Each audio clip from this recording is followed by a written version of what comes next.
Ladies and gentlemen, boys and girls, the to-be's of tomorrow and the not-so-known of today's.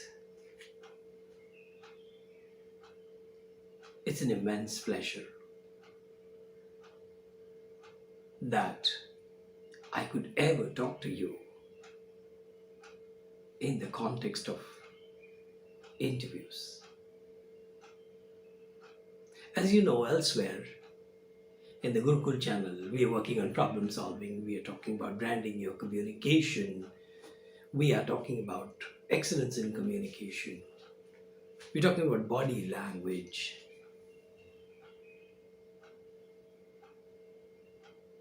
We're talking about intelligence.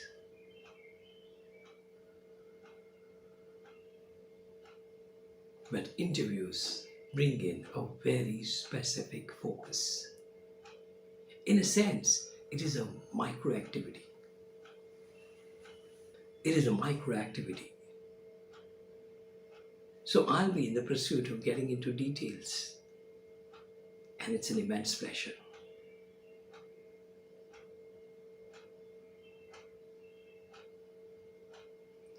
At the point of giving something to society, something to people, you've already traveled a long distance.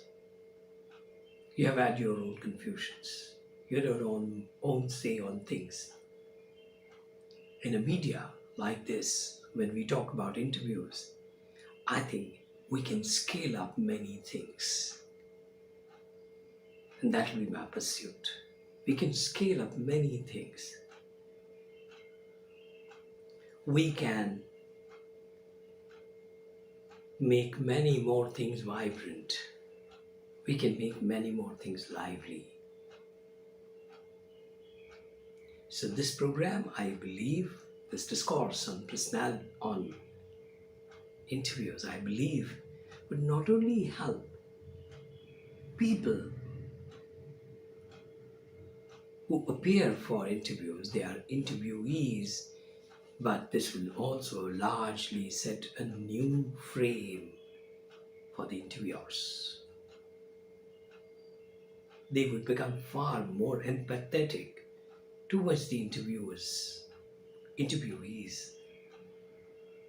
and they will get far greater ideas of understanding what an interviewer is. I believe interviewee is playing a role, interviewer is playing a role, but that's not enough. Beyond the interview, after the interview, there is life, there is a business, there is an employment, there is work that is going to happen. It must be related to that.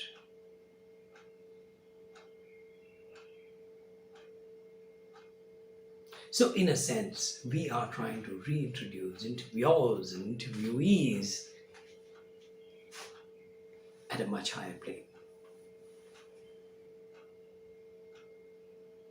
making interview a very substantial happening of your life. Those who have had interviews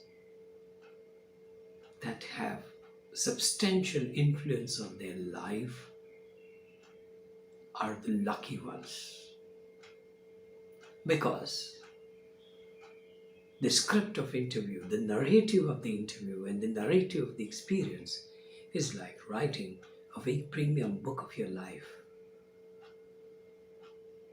And who writes the book? Who can write a book? Who can print anything worth a mention?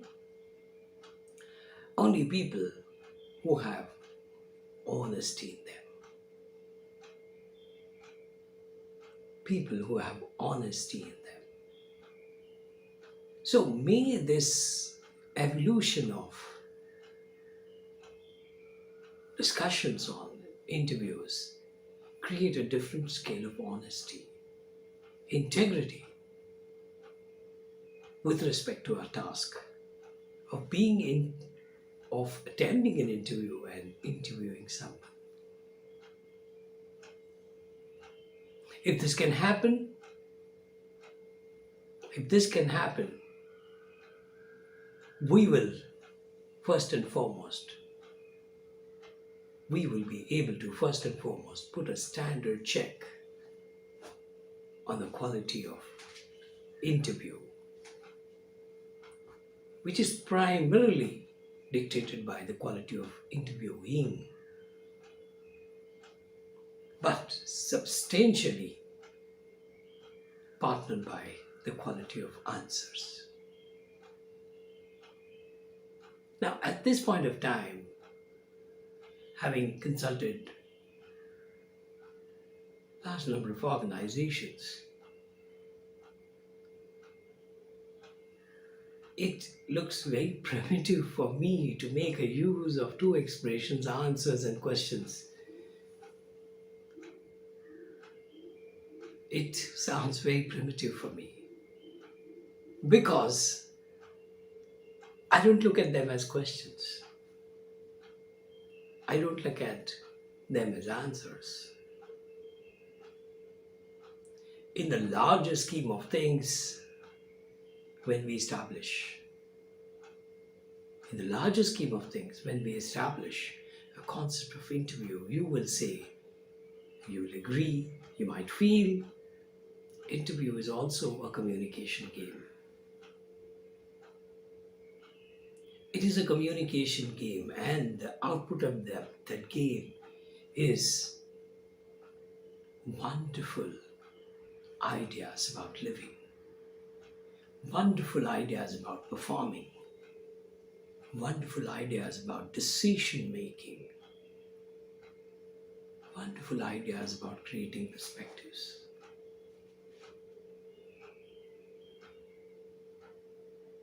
It could turn out to be that interview is nothing but a communication game.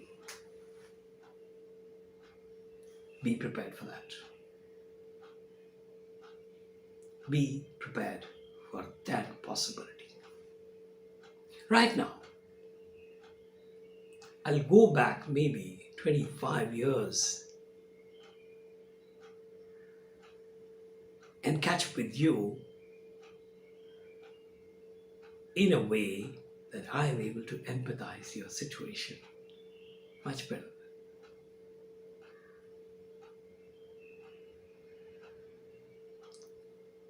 So I begin very humbly on this subject, interviews. Intercity,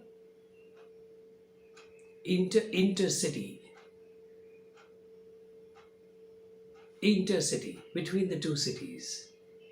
A transaction between two people.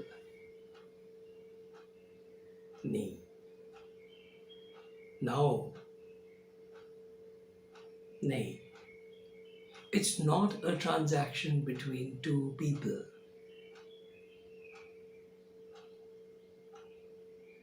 It's a transaction between two views.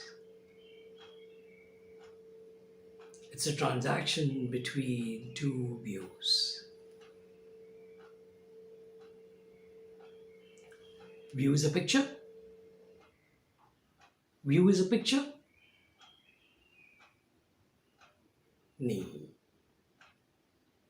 In most cases, view is going to be a perspective, a mere perspective.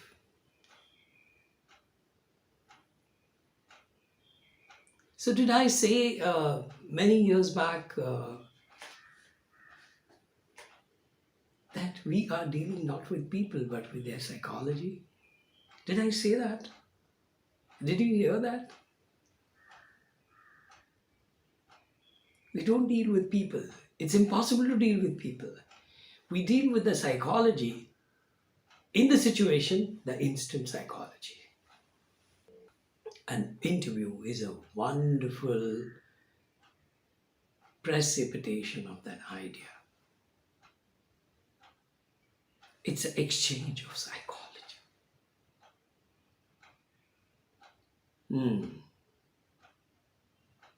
So how would you understand the psychology? How would the interviewer understand the interviewee's psychology and vice versa? Both of them need to be psychologist, psychologist at the same time, on the same page, on the same page, talking the same language, talking the same vocab, having identical precipitative meaning. And this is what I bring out from my indulgence with literature. As a poet, as an essayist, as a letter writer, as an article writer, as a content writer, as a script writer, as a dialogue writer, the onus is on us to create that precipitation in the mind of the spectator, listener, audience, participant. We have to create that precipitation so that the voices go away. Sound travels 330 meters per second. 330 meters per second. That's about 1100 kilometers an hour. Sound travels. So they are not going to be staying with the sound. At the end of all this dialoguing, there will be a precipitation that will stay with them. And whose job it is to create that precipitation? Well, if you claim to be an expert interviewee, the onus is on you, dear. The onus is on you. You made the claim.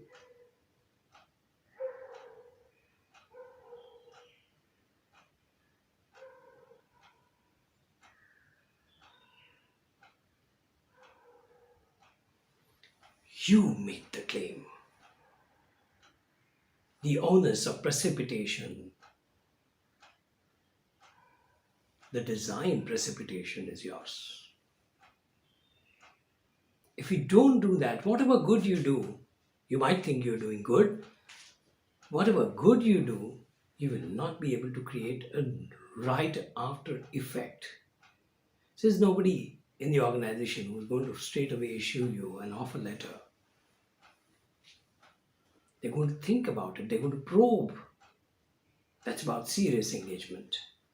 The engagement is serious. So how do you expect the other person to make a decision in 10-15 minutes?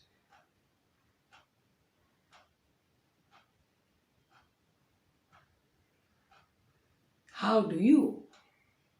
You don't do that. It's going to be probing. It's going to be consulting yourself again and again and again. Probably consult a colleague. This is what the data I have. I don't know what to make out of this. He has to create an extraordinary imbalance of the mind. So, I'm happy to give you a new challenge of thinking. I'm very happy to give you a new challenge of thinking. Had it been that I was told about this when I was growing like you, life would have been very different. But within the technology and within the social platforms that we had, we still tried to extract a good question out of the situation. We did try to do that. And here's the opportunity for me to pay back the debts on me by virtue of the abundant knowledge and excitement I got from the situation and the people around me. which got translated very well into my hobby of interviews. My hobbies, my hobby of interviews. That helps me lay a very beautiful synthesis, a very beautiful layout, a very beautiful process before you. Because I'm not doing it for the sake of my profession. No, not at all. The time I'll spend on this forum is going to be the time I spend with my dear young boys, girls, friends, aspiring professionals, aspiring leaders. If you're going to be leaders, you'll be interviewed that many more times, isn't it? You'll be asked for your opinions. So, interviews from the perspective of job, employment, I request you to come off it. We're going to look at interviews as a larger life than what it holds within the contour of one small room and two people in close encounter with each other. And model, the geometry of that model, please change that. Maybe do it as early as possible, boys and girls. And the people of to be, the to be's of tomorrow, I'm sorry, to be's of tomorrow. Let's lay a new picture. Go to the depth of it, enjoyably. Not make it a painstaking effort. Enjoyably go into the depth of it and see what comes out of you, both as an interviewer and as an interviewee. And more important, what comes out of the interview.